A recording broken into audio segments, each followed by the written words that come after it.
3 hari saya kena diare. Ya, dan saya lemes sekali ya. Ternyata kita tuh cuma kena diare aja bisa lemes ya saudara ya. Betapa kita ini rapuh, nggak ada apa-apanya ya. Tapi saya percaya Tuhan beri saya kekuatan ya. Apalagi dengan ini lampu terang sekali ya lampu ini ya. Bisa dikurangi sedikit cahayanya saudara. Ya, karena memang ya untuk kebutuhan kamera. Tapi ya, jadi saya bisa lihat mukanya jemaat di sini. Shalom Bapak Ibu. Ya, apa kabarnya? Luar biasa, hari ini tema firman Tuhan adalah kita nih melayani di dalam ketulusan. Ketulusan hati ini penting sekali Bapak Ibu. Kenapa? Karena Alkitab berkata Tuhan itu melihat hati. Ketulusan adalah sesuatu yang tersimpan jauh di dalam hati dan orang tidak bisa lihat. Siapa yang bisa lihat? Tuhan. Tetapi ini juga adalah hal yang sangat penting akan menentukan hidup kita diberkati atau tidak. Itu tergantung dari ketulusan hati yang kita miliki. Kita baca dulu bersama ayat dari firman Tuhan yang diberi 1 Petrus pasal yang kelima ayat yang kedua saudara. 1 Petrus pasal yang kelima ayat yang kedua. Kita baca di sana firman Tuhan berkata 1, 2, 3. Gembalakanlah kawanan domba Allah yang ada padamu, jangan dengan paksa tetapi dengan sukarela, sesuai dengan kehendak Allah. Dan jangan karena mencari keuntungan tetapi dengan pengabdian diri. Ini surat Petrus ya kepada rekan-rekan sepelayanannya. Dikatakan kita harus melayani dengan hati yang tulus saudara. Ketulusan itu ada 2 hal di dalamnya, tentunya di sana dikatakan Petrus memberi nasihat kepada rekan-rekan sepelayanannya. Gembalakanlah kawanan domba Allah yang ada padamu, jangan dengan paksa, tapi dengan sukarela, sesuai dengan kehendak Allah. Dan ya, jangan karena apa? Mencari keuntungan, tetapi dengan pengabdian diri. Saudara, orang yang tulus itu pasti tidak mau mencari keuntungan. Dan ini bukan hanya berlaku bagi hamba-hamba Tuhan atau orang yang melayani Tuhan, tapi kita semua yang ada di tempat ini. Ya, orang yang tulus itu tentunya pertama dia tidak selalu mau mencari keuntungan. Kenapa sebuah pernikahan juga bisa gagal bahkan berakhir dalam sebuah perceraian? Karena suami sukanya mencari untung, istri juga suka mencari untung. Kalau dalam sebuah pernikahan suami cari untung dari istri, istri cari untung dari suami, yang terjadi apa dalam rumah tangga itu? Ya, tidak ada lagi ketulusan. Amin Bapak Ibu. Ya, istri melakukan sesuatu, ya kalau saya lakukan ini saya untungnya apa? Layani kamu, enak aja, ya. Maka ada satu tayangan saya lihat saudara. Kalau suami itu gajinya di atas 50 juta, pulang dibukain pintu, istrinya dicium. Halo papa capek ya, sini pak tasnya dibawain. Ya lalu dikasih kopi, dikasih teh, silakan pak duduk, gaji di atas 50 juta. Yang UMR, begitu pulang, nggak dibukain pintu. Ketok-ketok buka pintu sendiri, begitu nyampe istrinya langsung kasih galon, nih ganti galon sana. Karena gajinya UMR. Saudara, ya kenapa terjadi seperti itu? Sebab dua-dua sudah mencari keuntungan. Ya, kalau dalam pernikahan sudah mencari untung, jujur atau tidak loh, diakui nggak? Coba kita introspeksi diri. Dalam pernikahan kita sekarang kita cari untung atau tulus melakukan sesuatu untuk pasangan kita? Halo, nggak usah jawab sama saya, nggak usah jawab di sini. Kalau jawabnya di sini semua jawabannya manis. Ya, tapi jawab di dalam hati saja, amin. Ya, kita melayani suami kita tulus atau karena ada apanya? Kita melayani istri kita itu tulus atau ya karena ada sesuatu? Itu perlu kita tanyakan saudara. Kenapa akhirnya istri menjadi lelah melayani suami, suami menjadi lelah melayani istri, bahkan juga di dalam pelayanan saudara, kadang kita menjadi lelah dalam melayani Tuhan. Kenapa? Karena sudah bicara untung rugi, amin. Jadi sudah seperti dagang. Ya, kalau pernikahan jadi dagang untung rugi, kacau nggak? Kacau saudara. Tuhan itu mau kita melayani, dikatakan jangan karena untuk mencari keuntungan, tetapi dengan pengabdian diri. Ya, pengabdian diri ini nasihat ini bukan hanya bagi para pelayan-pelayan Tuhan diberikan oleh Petrus, tapi bagi setiap kita. Ya, kalau dalam rumah tangga itu ada pengabdian diri, luar biasa nggak pernikahan kita? Wow, saya mau melayani suami karena ini pengabdian diri saya. Ya, saya melayani anak-anak, ya ini pengabdian diri saya. Bicara untung rugi, ya saya nggak peduli. Percayalah Bapak Ibu, semua yang kita lakukan itu kita akan mendapat upah dari Tuhan. Amin. Ya, tapi menjadi orang yang tulus itu memang kayaknya kok kalah terus ya. Ya, ada yang berkata begitu, saya tuh loh Bu, sudah ngalah sama suami. Tapi kayaknya semakin saya ngalah, dia kayaknya semakin besar kepala ya Bu. Ada di sini yang seperti itu, nggak usah angkat tangan. Nanti chat nomor konseling di bawah ini. Ya, percayalah Bapak Ibu, ketika kita hidup dengan pengabdian diri, maka Tuhan itu menilai kita loh. Dan ada upah loh. Ya, tapi memang benar untuk melakukan semua yang tulus hati itu, saudara, Tuhan ingat kepada keturunannya loh. Padahal sudah nggak mungkin ya. Tuhan bisa langsung memberikan kerajaan itu langsung semuanya kepada Yerobeam. Tapi Tuhan bilang, enggak, aku sisakan 2. Karena aku ingat kepada Daud, ayahnya Salomo. Dan Tuhan sudah berjanji bahwa kerajaan itu tidak akan terputus dari Daud dan keturunannya. Tapi karena keturunannya tidak melakukan apa yang Tuhan katakan, tidak hidup dengan tulus hati di hadapan Tuhan. Ya, lalu dikatakan di sana, Tuhan akhirnya menghancurkan semuanya, tapi masih disisain 2, saudara. Ya, bagi keturunannya Daud. Dan Tuhan berkata, hanya karena aku ingat Daud, ayahmu yang tulus hati. Saudara, kalau kita hidup dengan tulus hati di hadapan Tuhan, saya percaya Tuhan akan ingat keturunan kita. Katakan amin. Makanya apa yang harus kita wariskan kepada anak-anak kita bukan kekayaan, bukan. Warisan iman, warisan ketulusan. Pada akhirnya Salomo jatuh, kenapa? Karena dia ingin menambah kekuasaan kerajaannya dengan kekuatannya sendiri. Dia mengawini putri-putri raja kafir yang tidak lagi percaya kepada Tuhan. Bahkan bukan hanya itu yang membuat Tuhan marah kepada Salomo. Dia membangun kuil-kuil untuk istri-istrinya ini kepada penyembahan berhala. Sehingga Tuhan bilang dia tidak lagi hidup dengan tulus hati di hadapan Tuhan. Demi kekuasaan, demi hal yang dia mau, saudara. Dia menghalalkan segala cara. Dan akhirnya Tuhan mendapati dia nggak tulus hati. Tapi karena Daud ayahnya, ya, Tuhan masih beri 2 suku di bawah kepemerintahan Rehabeam anak Salomo yang menjadi kerajaan Yehuda, saudara. Kita lihat, saudara, apa yang Daud pesan kepada anaknya. Buka bersama 1 Tawarik 28 ayat yang ke-9, saudara ya. 1 Tawarik 28 ayat yang ke-9. Apa yang Salomo pesan kepada anaknya? Dia berkata begini kepada Salomo. Daud berpesan kepada Salomo waktu dia itu mau menggantikan Daud ayahnya. Baca bersama. Dan engkau anakku Salomo, kenalilah Allahnya ayahmu dan beribadahlah kepadanya dengan tulus, ikhlas, dan rela hati. Sebab Tuhan menyelidiki segala hati dan mengerti segala niat dan cita-cita.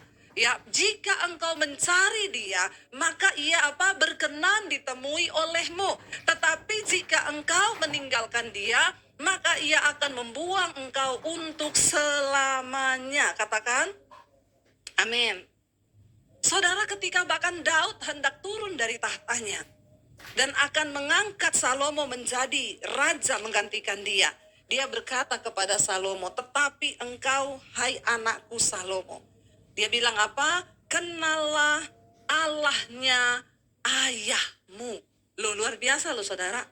Dia nggak bilang kenallah Allahnya Israel, enggak. Kenallah ayahnya siapa? Kenallah Allahnya siapa? Ayahmu. Kita bisa nggak berkata kepada anak-anak kita, Dek, kenallah Tuhan yang mami sembah itu loh. Kenallah Tuhan yang papi sembah itu loh. Kenallah Tuhan yang papa mamamu sembah itu loh. Kenapa Daud berkata, kenallah Allahnya ayahmu itu? Kenapa, saudara? Ini bicara tentang sebuah hubungan antara Daud dengan Tuhan yang begitu dekat. Dia mengenal Tuhan dengan benar dan dia mengenal siapa Tuhan yang dia sembah itu. Makanya dia berkata kepada Salomo, kenallah Allahnya ayahmu. Saudara, iman itu harus kita wariskan kepada anak kita. Dan Daud berpesan apa? Beribadahlah kepadanya dengan tulus, ikhlas. Saudara, kita nggak bisa mungkin tulus kepada manusia kalau dengan Tuhan saja hubungan kita tidak tulus. Amin. Tapi banyak orang Kristen suka main judi dengan Tuhan. Ya, saya ini sudah doa loh. Awas loh kalau Tuhan nggak jawab doaku. Iya enggak saudara? Ya, kalau disuruh melayani Tuhan, tunggu dulu. Doaku belum dijawab. Aku enggak mau melayani Tuhan sebelum doaku itu dijawab. Main judi enggak kita sama Tuhan?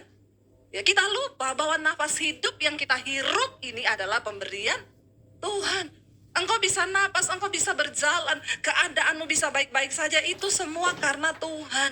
Makanya bagaimana kita bisa memiliki sikap tulus dengan sesama, diawali yang pertama kali kita ini sama Tuhan hubungannya harus tulus. Saya ingat pertama kali kami datang di Jakarta, saudara, hidup kami susah sekali ya. Lalu suami saya berkata, waktu itu kami numpang ya di salah satu rumah saudara saya. Lalu suami saya berkata begini, saya berdoa minta rumah saya, ya kata suami saya. Biasanya kalau kamu yang doa itu didengar sama Tuhan, ya kata suamiku. Ya doa minta rumah karena doamu itu didengar. Saya bilang sama suami saya, ndak usah berdoa minta rumah. Kita ini ikut Tuhan tulus saja. Kalau Tuhan tahu kita sudah butuh rumah, Tuhan pasti kasih. Tapi kita ndak usah punya embel-embel. Mau melayani, minta rumah, minta ini. Jadi saya itu ikut Tuhan, saya ndak pernah loh berdoa minta rumah. Saya ndak pernah berdoa minta mobil. Saya ndak pernah berdoa minta motor. Saya nggak pernah berdoa minta sesuatu yang sifatnya itu materi. Kenapa saudara? Karena saya tahu saya ini sudah diselamatkan hanya karena anugerah. Itu sudah luar biasa. Ya. Ketika kita itu dengan Tuhan tulus, saudara, ya, maka saya percaya waktu kita tulus dengan Tuhan, ya hubungan kita juga dengan sesama, kita juga dengan suami, dengan istri, dengan anak itu ya insya Allah juga akan tulus. Amin. Tapi orang kalau sama Tuhan aja udah bulus, ya, tulus itu lawan katanya bulus. Sekarang kan banyak orang bulus ya, banyak saudara ya, di depan baik, di belakang ya bulus itu namanya. Tulus itu lawannya bulus. Ada maunya, pengen cari kepentingan diri sendiri. Lah sama Tuhan kok main-main loh saudara. Ngapain kita nih bulus-bulus? Tuhan itu melihat hati. Daud bilang kamu harus beribadah kepada Tuhan dengan tulus, ikhlas, dan rela hati. Orang tulus itu selalu rela hati. Waktu kamu tulus dengan Tuhan, rela hati, dikatakan kenapa saudara kita perlu memiliki ketulusan dan kerelaan hati? Sebab Tuhan, apa dikatakan di sana? Menyelidiki. Apa yang Tuhan selidiki? Segala hati dan mengerti segala niat. Amin. Tuhan tahu nggak niat yang ada di hati kita sekarang? Tahu. Ya. Jadi kita ini tidak usah bulus-bulus karena Tuhan mengerti segala niat yang ada di dalam hati kita. Niat kita tuh apa? Makanya saya selalu berkata dulu sama Tuhan tuh gak usah pencitraan saudara. Percuma. Engkau mau diberkati, tulus cintai Tuhan. Tulus melayani Tuhan, bukan karena ada niat. Mau cari muka, mau cari nama. Ya udah punya muka masih rempong cari muka. Heran gak sama orang Kristen itu? Mau taruh di mana lagi tuh muka? Sudah punya muka besarnya segini. Masih suka-suka cari muka sama orang. Ya, udah gitu cari muka jatuhkan orang lain lagi. Heboh gak saudara? Hei, percuma. Dengar baik-baik. Ayat ini berkata, Daud mengingatkan anaknya Salomo. Kenapa engkau harus beribadah kepada Tuhan dengan tulus, ikhlas, dan rela hati? Sebab Tuhan menyelidiki segala hati, mengerti segala niat dan cita-cita. Ya, maka engkau ya, ketika engkau sungguh-sungguh mencari Tuhan, dia bilang, maka ia ya akan memberkati engkau, berkenan ditemui olehmu. Ketika engkau mencari dia, Tuhan berkenan ditemui olehmu. Saudara, apa yang paling membuat hidup kita bahagia? Waktu kita berdoa, Tuhan berkenan untuk ditemui. Amin. Tapi orang Kristen itu banyak merasa aman-aman aja. Walaupun doa gak ketemu Tuhan, pokoknya doa dia. Gak tahu ketemunya siapa. Ya, ini penting loh saudara. Daud pesan kepada Salomo. Kalau engkau hidup mencari Tuhan tulus ikhlas, rela hatimu dengan Tuhan, ya Tuhan itu melihat niat hati. Dia tahu semua niat-niat busuk, niat-niat baik. Itu Tuhan tahu loh. Saudara, ibu-ibu, bapak-bapak. Engkau punya niat busuk kepada pasanganmu, kepada anakmu, kepada siapa. Ingat loh, Tuhan tuh tahu loh ya. Jangan sampai ya. Walaupun engkau benci kepada suamimu, jangan sampai ya bikin jus dikasih sianida. Ya ini lagi heboh lagi nih kasus sianida. Ya ternyata memang banyak sandiwara di dalam dunia ini. Tapi kan percaya toh waktu hari penghakiman semua akan dibuka. Ya, kasihan loh kalau memang dia nggak bersalah tapi sampai di penjara begitu tuh kan kasihan. Tapi jangan main-main dengan Tuhan loh. Pengadilan Tuhan itu ada. Ada CCTV-nya Tuhan ada. Ya, waktu ditanya, kamu membunuh atau tidak? Tidak. Tuhan bilang, malaikat putar CCTV nomor 5. Toh? Ya, kamu selingkuh? Enggak, putar nomor 3. Makanya sekarang, mumpung masih ada waktu bertobat. Jangan main-main dengan Tuhan. Bahkan yang ada di dalam hati nurani kita pada hari penghakiman Kristus akan dibuka, saudara. Dibuka semua. Nggak usah banyak rekayasa. Ya, Indonesia ini lagi heboh. Wah, tahun politik ya. Wah, banyak hal-hal yang terjadi di luar dugaan. Di luar logika. Banyak yang tanya, bagaimana ini ibu? Saya hanya berdoa keputusan Tuhan yang terjadi. Biar orang yang takut Tuhan, yang sungguh-sungguh memikirkan kepentingan bangsa yang akan dipilih oleh Tuhan atas bangsa ini. Kita berdoa loh saudara, berdoa loh ya. Karena banyak orang punya kepentingan diri. Amin. Kalau sudah bicara kepentingan diri itu sudah repot. Mau di pemerintah, mau di bangsa, mau di gereja, mau di pelayanan. Kalau semua sudah bicara tentang kepentingan diri, itu ngeri saudara, ngeri. Mari kita melayani Tuhan dengan tulus ikhlas, kata Daud. Dia loh, waktu saya baca ayat ini saya tertemplak loh saudara. Iya ya benar ya. Tuhan menyelidiki segala hati. Dia mengerti segala niat ya dan cita-cita. Dia tahu semua. Makanya anak-anak muda, hari ini engkau punya cita-cita apa? Ya Tuhan tuh tahu cita-citamu. Ya kemarin ada yang konseling sama saya, Bu.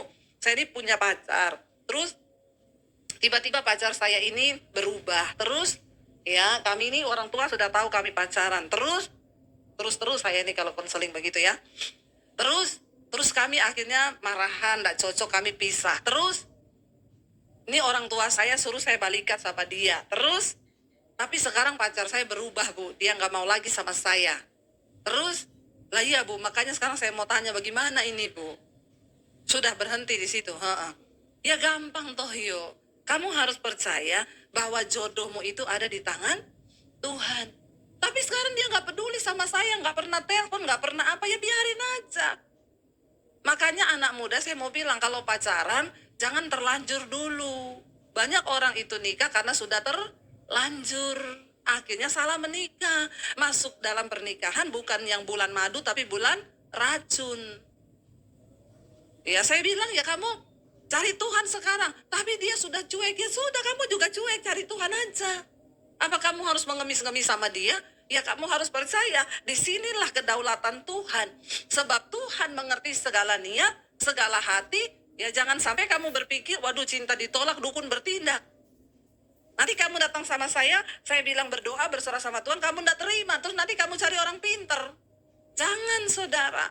Karena Tuhan menyelidiki semua cita-cita, semua niat hati, ya dan ayo kita tulus mencari Tuhan. Saya bilang bersyukur, berdoa sekarang. Tuhan kalau memang dia jodohku, Tuhan pertemukan. Tapi kalau bukan jodohku, ambil juga dia dari hatiku. Hilangkan itu semua. Ya, biarlah saya hanya mata saya tertuju kepada Tuhan. Kan itu yang benar. Tapi bu, capcay nggak saudara? Capcay loh layani orang begini nih. Karena yang dia mau itu keinginan hatinya, bukan kehendak Tuhan. Saya bilang terus maumu itu apa sekarang? Ya, konseling sama saya itu mau apa supaya kita berdoa tarik dia kembali? Ngapain? Percaya aja bilang Tuhan kalau dia jodohku engkau kembalikan. Kalau bukan ya sudah. Yang harus kamu lakukan sekarang adalah cintai Tuhan dengan tulus hati dan dengan rela hati. Semua itu Tuhan sudah atur saudara. Berkat kita, takarannya sudah ada. Tapi persoalannya sekarang, kita ini mencintai Tuhan dengan tulus hati atau tidak? Kita ini mencintai Tuhan dengan rela hati atau tidak? Waktu kita belajar mengasihi Tuhan dengan rela hati, maka saya percaya saudara kita juga bisa mencintai sesama kita itu dengan rela hati. Orang yang tulus itu gampang, saudara. Mau disakiti, ya sudah, enggak apa-apa. Mau difitnah, ya sudah juga, enggak apa-apa. Sebaik-baiknya kita, di luar sana pasti tetap akan ada orang yang menceritakan yang buruk tentang kita. Tapi enggak usah stres. Ya, biarin aja, ya. Enggak apa-apa, saudara. Mau sebaik apapun kita. Dulu saya dulu terganggu loh kalau ada orang menceritakan yang buruk tentang saya. Tapi sekarang saya sadar, oh iya ya kita nih sebaik-baik apapun kita di luar sana selalu ada yang tidak suka sama kita. Tidak semua orang harus suka kita. Yang penting kita punya ketulusan di hadapan Tuhan. Itu yang terpenting. Biarin aja. Waktu engkau punya ketulusan di hadapan Tuhan, Tuhan kok yang angkat hidupmu. Tuhan kok yang akan mempromosikan engkau. Nggak usah cari muka. Nggak perlu menjatuhkan orang lain untuk mendapatkan sesuatu. Tapi cari perkenanan Tuhan. Cintai Tuhan dengan rela hati. Saya pengen kita baca, saudara. Mazmur pasal 26. Daud menulis begini. Mazmur 26 ayat 1 dan 2. Kita baca, saudara. Daud itu sudah terbukti hatinya tulus di hadapan Tuhan. Artinya apa? Daud mencintai Tuhan dan dia nggak kepengen yang neko-neko. Kalau Tuhan kasih dia tahta itu cuma bonus. Tapi Daud nggak pernah cari itu. Orang yang tulus hati nggak pernah cari sesuatu. Tapi Tuhan yang kasih, saudara. Tuhan yang akan memberikan. Dari Daud kita baca Mazmur 26 dikatakan di sana, dari Daud, berilah keadilan kepadaku ya Tuhan, sebab aku telah hidup dalam ketulusan. Kepada Tuhan aku percaya dengan tidak ragu. Ayat yang kedua dia berkata apa? Ujilah aku ya Tuhan dan cobalah aku, selidikilah batinku dan hatiku. Saudara, bagaimana kita bisa memiliki ketulusan di hadapan Tuhan? Orang yang tulus hati selalu mau dikoreksi oleh Tuhan. Amin.